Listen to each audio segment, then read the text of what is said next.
What's going on, Pathways Church? I'm Jake Collins, your middle school pastor, and it's a privilege to join you this week on Daily Dose. All this week, we're exploring the early chapters of Ecclesiastes. In this book, the teacher stresses to us that many things that we find value and priority in are actually meaningless. If anything, they are like smoke, here for a short time and then gone.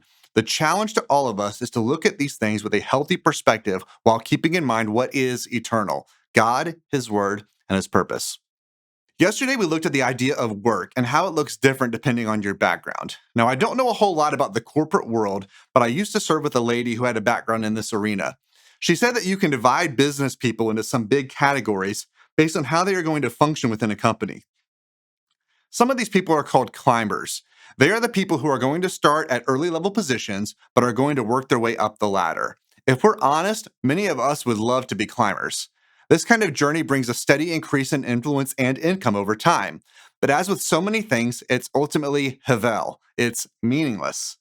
In Ecclesiastes 4:13 through 16, we read, "Better a poor but wise youth than an old but foolish king who no longer knows how to heed a warning. The youth may have come from prison to the kingship, or he may have been born in poverty within his kingdom. I saw that all who lived and walked under the sun followed the youth, the king's successor. There was no end to all the people who were before them, but those who came later were not pleased with the successor. This too is meaningless, a chasing after the wind."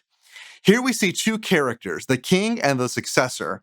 The king initially has the role of authority, but this role hasn't necessarily made him wiser. This increases the appeal of the successor in the eyes of the people. It seems like they want fresh leadership, but it doesn't take them very long to turn on the successor or at least become dissatisfied with him. It is as though he lost some of his appeal as soon as he took the leadership role.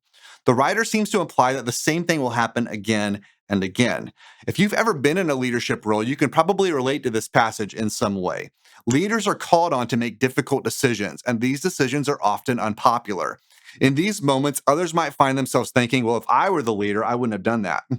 Maybe that person climbs the ladder and later finds himself or herself in that same role. They will likely discover that it's not so easy.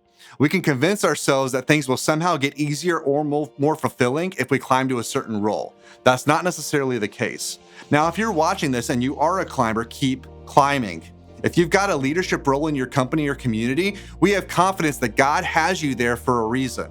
We see this throughout Scripture, through people like Joseph, Gideon, and Esther. Ultimately, our purpose is to grow in relationship with God and to share His truth and love with the people in our lives. That's all for today. We'll wrap up the week tomorrow on Daily Dose.